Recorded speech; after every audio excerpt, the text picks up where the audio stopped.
Hello and welcome to Council Wrap. I'm Wes Decker, joined by Community Engagement Officer Brittany Arizmendi. Welcome back to the show. You're a frequent flyer here on Council Wrap. I know. It seems like I'm always the chosen one here. How does that happen? That's the real question. But glad to have you. And as always, we can talk about some of the things that are coming up in the city.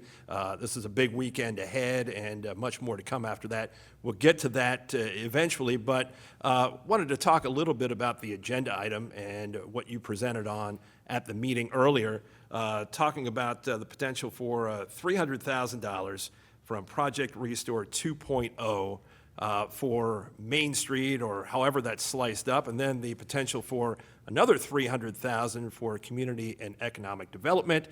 However, if you don't ask, you get nothing. If you do ask, you don't know exactly what you'll get at this point. So talk a little bit about that, where the money's coming from, where that, you apply for the grant and all of that that's taking place. Sure. So Project Restore 2.0 is different if anyone's familiar with Project Restore. So we have a lot of businesses within our whole county that were funded through Project Restore, several of which are located downtown. This money is from ARPA funds that the state has received. Okay. So this money is coming from the Department of Housing and Community Development through the state of Maryland. And this round 2.0 is different from the others because place-based organizations are the only ones that can apply. So we as Main Street will apply for this grant, and then hopefully when we receive funding, we will actually put out an application for our local businesses, and then they will apply based off the amount of funding that we have received from the state. Okay. So that's kind of how that will work this time. How did it work previously? Previously, it was hands-off at a city and county level. It was between the business owner, business or property owner, and the state. All right. So there wasn't much involvement from the city or the county, but now we are the ones that are going to kind of have to take the lead on the grant, on who we're giving it to. We're going to have to do our own grant application process. So that's what's to come in the future. Should the city of Hagerstown receive money from the grant request, how do you see this as a positive for businesses as opposed to the way it was done previously with the city being the one who would then hand out the funds? Short answer is the timing of when they get the money. We have been told we'll hopefully know by June whether or not how much money we are getting. And then we anticipate to have a pretty quick turnaround to have an application out for here, just because the deadline for all the funds to be used is December of 2025, which sounds like it's far away, but when it comes to a construction project, to a fit out, for anything new business or expanding business related, that's not a ton of time. So we're also going to take that into consideration when we're looking at, if we do receive funding, who's receiving the funding, where is that going, how is that going to be used? So you'll sort of determine whether you believe that whatever that request is that might come from a business, whether that's realistic within the time frame? Yes, and if it is a new business, we have to be guaranteed that they're going to be open no later than December 2025. Okay. What would this money mean for businesses, and what's it meant in the past? What are some of the uses that businesses have decided on when it comes to money like this? Because it's something that they're probably not counting on, but should they get it, then they're able to do maybe fill in the blank, whatever it might be. Yeah, I think there are a lot of intimidating properties downtown because of the historical aspect. Things may just not be up to par, and the challenges are just greater. yes, but with that, you also get a different type of community than if you were at a strip mall or in a mall of any sort. Sure. So it's really and those are the types of small businesses that we're looking for in downtown. We want the people that are going to be community-based and offer something that's unique and different for the people who are coming downtown to shop or eat or drink. I was not here with the city during the first round of Project Restore, but I think Alpine Plant Bar was a recipient of this award in a previous round. I believe Neverboard Games was a recipient. Okay. I believe Slam the Weight may have been a recipient.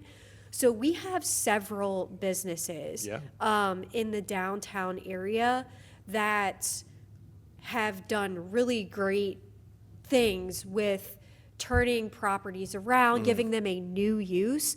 And that's really who our target market is. We want a small business owner who's just kind of been sitting back waiting for the perfect opportunity or just for that push, that extra push they need to take that step out, because we know that it can be scary, it can be frightening, but this could potentially be the last time for Project Restore, because ARPA funds, it's a one-time thing. Hopefully, we'll never have another pandemic and need it again. Yeah, let's hope not. Yes, as far as that's concerned. For yes, sure. Yeah. but this is a great opportunity, and not only with there may be funds available, but with all of the renovations and revitalization that's happening downtown, I really do feel like now is the time to get in and get that business established. And when you take the name of this literally, Project Restore 2.0, but the restore part, so just correct me if I'm wrong here, but these are funds for businesses who are looking to do something to become a business, or if you're already a business, are you able to apply for funding on this? I just want to make sure that the public understands what we're talking about here. This is mainly for new businesses. Okay. Unless a business is looking to expand their operations into a new or a different building. Understood. This is pretty much for new business, and it's specifically for retail and restaurant. That's what we're looking for here in downtown Hagerstown. Okay. And we talked about, or you talked about during the meeting about, asking for the maximum, which is $300,000, and you said that you can do that as Main Street, and then the Department of Community and Economic Development can also do that.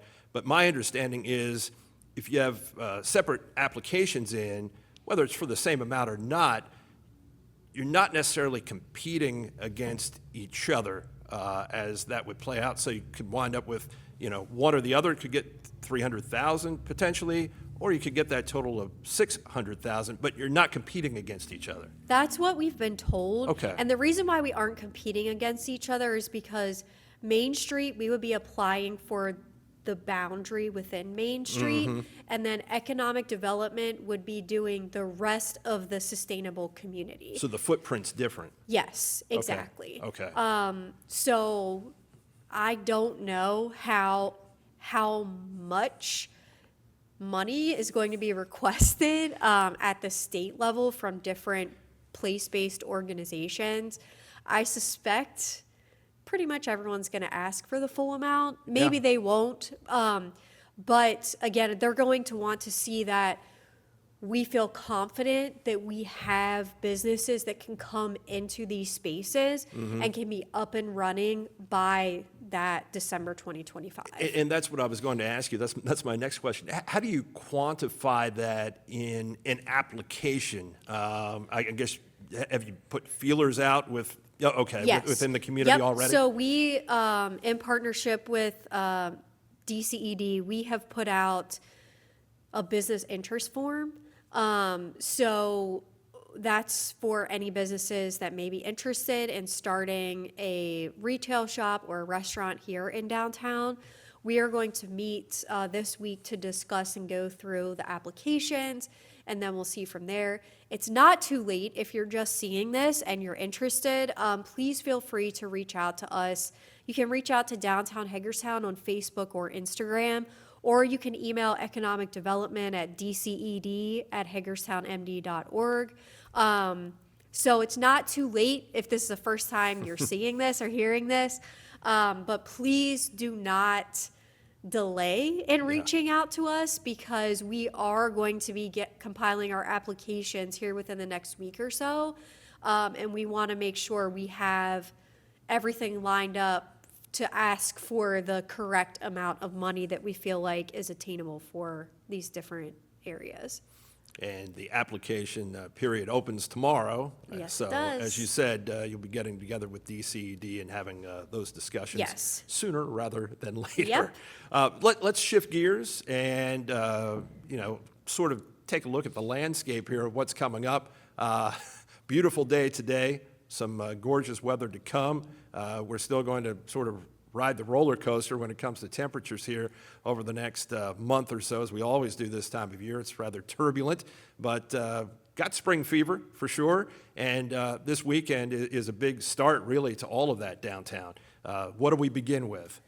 So we are kicking off with St. Patrick's Day Run Fest, which has gone on for several years now. That's hosted by Washington County Parks and Recreation, and all proceeds go to the Community Free Clinic. And we are actually piggybacking off of that annual event by doing a street festival. So we have an Irish group coming down from Pennsylvania. They'll be performing in Potomac Walk. We have Act Black Box. They're going to be doing a little showcase from their American Idiot show. They'll be on the square.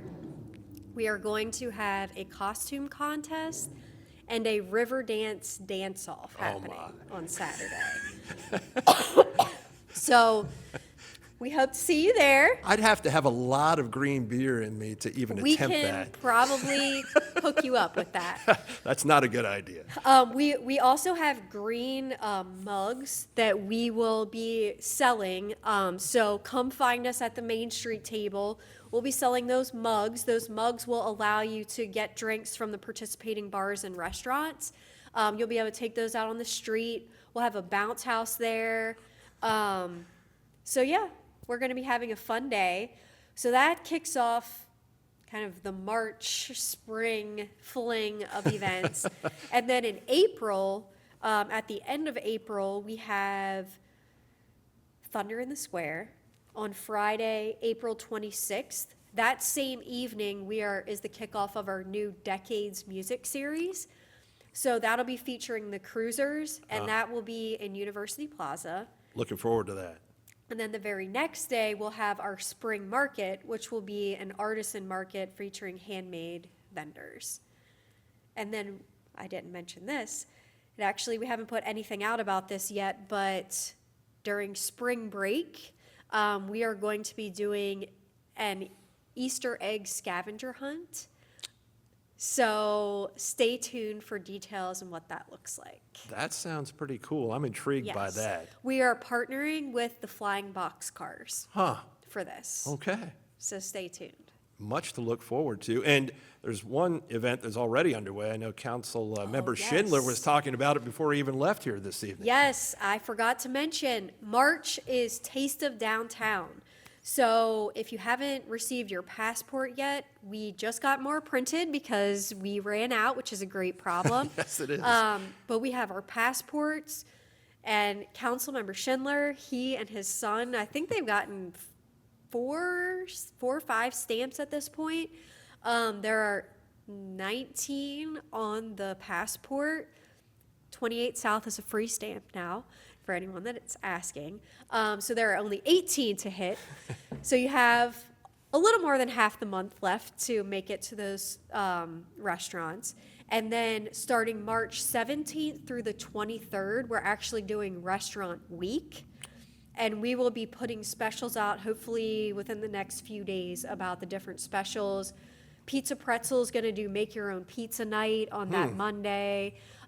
We have a walking food tour that Thursday. So a lot of different activities and specials that week. That stuff is much more my speed. There you go. Food involved. Wes is there. Yeah, sign me up for that. What's the best way for people to find out about these things when you say you're going to put the information out there? Just let them know exactly where it is. DowntownHagerstown.org is the best place to go, or follow Downtown Hagerstown on Facebook or Instagram. We are very active on those places. Of course, you can sign up to subscribe to our mailing list on our website. So lots of options. Yeah, plenty of options. All you have to do is look them up, and you want to be as involved as possible because there's always something new coming with Brittany. You never know.